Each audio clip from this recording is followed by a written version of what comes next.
वस्साबिकून अल-अव्वलून मिनल मुहाजिरीन वल अंसार।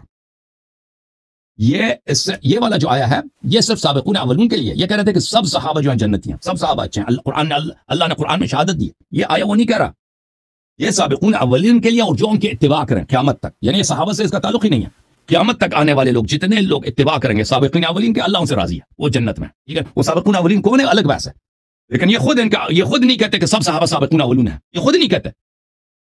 तो ये इस आयत से इस्तिदलाल करना कि सब सहाबा अच्छे हैं, सब सहाबा बेऐब हैं, ये बिल्कुल बातिल है। दूसरी बात, व मिम्मन हौलकुम मिनल अअराबि मुनाफिकून, आपके इर्द गिर्द मदीने के बाहर जो अरब रहते हैं, आराब रहते हैं, इनमें मुनाफिक हैं, इनमें मुनाफिक। व मिन अहलिल मदीनति मरदू अला निफाक, और मदीना वालों में, मदीना में कौन रहते थे सिवाय मुहाजिरीन अंसार के? मुहाजिरीन और अंसार के अलावा मदीना में कौन रहते थे? कोई नहीं था मदीना मुनव्वरा में मुहाजिरीन अंसार के अलावा।